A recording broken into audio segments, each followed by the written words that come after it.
c'est Jonathan, on se retrouve aujourd'hui pour ma vidéo test sur Power Rangers Super Legends sur PS2. Donc c'est développé et édité par Disney.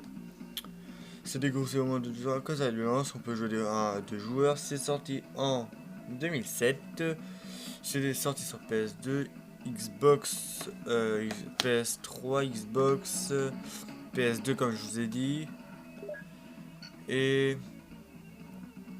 DS. Et voire PC, je sais pas ça. Par contre, ça je n'en sais rien. Alors on va faire charger partie. On va prendre la mienne. Tac. Donc qu'est-ce que je pense du jeu en sa globalité? Le jeu en sa globalité est génial. Donc ouais, il est vraiment bien. Même plus que bien. Donc vous voyez, il y a pas mal de niveaux là.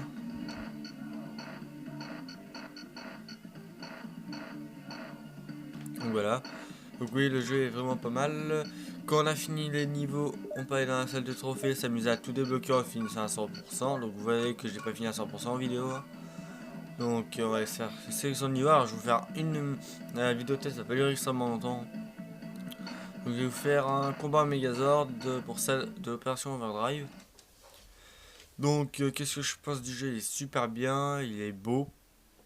Il est bien. On peut jouer de 1 à 2 joueurs comme je vous ai dit auparavant.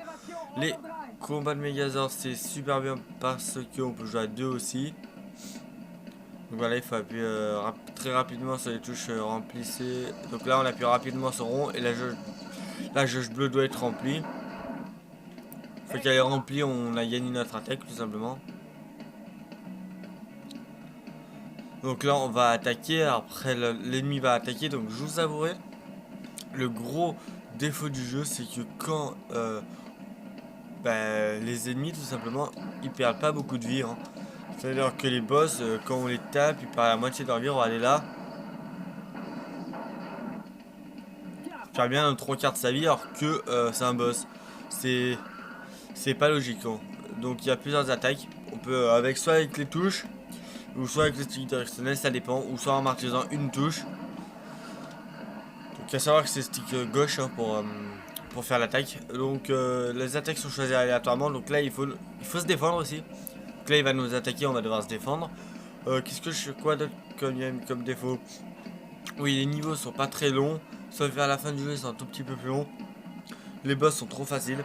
On va pas se le cacher, une fois que vous connaissez les mouvements des boss par cœur, ben voilà quoi, vous allez y arriver super facilement.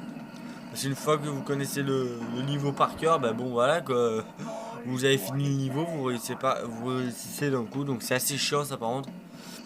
Moi en achetant ce jeu, j'attendais que les boss soient un peu plus compliqués que ça, qu'elles soient pas trop dures non plus, mais un tout petit peu plus compliqué ça aurait été pas mal. Parce que là franchement, voilà, c'est vraiment trop simple. Bon allez là, cette super attaque là va lâcher le boss. Voilà.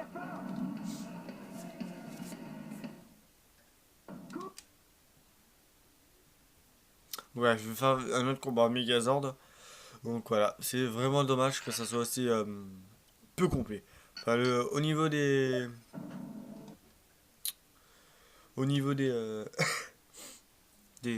attaques tout ça, c'est extrêmement complet. Tu sais, il y a beaucoup de trucs. Mais sinon, ou sinon, il n'y a vraiment pas beaucoup de trucs. C'est-à-dire que les combats en Megazord, c'est pratiquement la même chose, sauf qu'on change de Power Ranger et de Zord en même temps. Il n'y a pas beaucoup de trucs quoi. Les méchants sont toujours aussi simples. Vous voyez là-bas, là, un tout petit peu plus dur à remplir, mais franchement, euh, rien d'exceptionnel. Normalement, si vous avez fait déjà le jeu 2 ou 3 fois, là je me suis gouré, ok. J'ai pas fait exprès, bon voilà, je l'ai eu quand même. Donc ouais, bon, j'ai pas fait trop de dégâts encore. Donc ouais, voilà, c'est dommage. Désolé, c'est franchement dommage que ça soit aussi simple. On a une super attaque qui va faire répartir le quart de sa vie. Voilà. Et à chaque fois, ça va être ça. Voilà, à chaque fois, ça va être ça. Il faut un minimum se concentrer, d'accord, mais si vous y arrivez bien, vous protéger tout ça, vous perdrez quasiment pas de vie. Hein.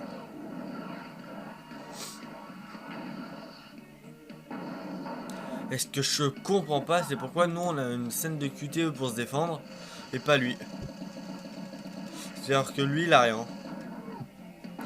C'est-à-dire que quand on l'attaque il se protège pas et j'arrive pas à savoir pourquoi. Il manque aussi un mode versus dans le jeu. Il y a le mode en coop ensemble, c'est-à-dire qu'on joue les deux Power Rangers qu'il y a normalement. On les joue, on peut faire le jeu ensemble sauf à la fin.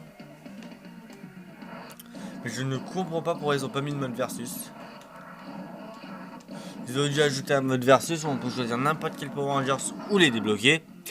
Et ça aurait été vraiment pas mal.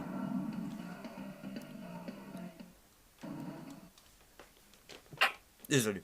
Donc voilà un peu pour ma analyse sur le jeu. Donc qu'est-ce que je pourrais vous conseiller? Si vous aimez bien l'univers Power... Je recommence. Si vous aimez bien l'univers Power Rangers et tout ça, prenez-le. Mais sinon, peut-être prenez-le pour voir ce que ça donne. Mais je sais pas si vous serez vraiment attiré par ce jeu. Voilà. Donc merci à tous d'avoir regardé cette vidéo test. On se revoit peut-être tout à l'heure pour un nouveau let's play. Allez, bisous tout le monde.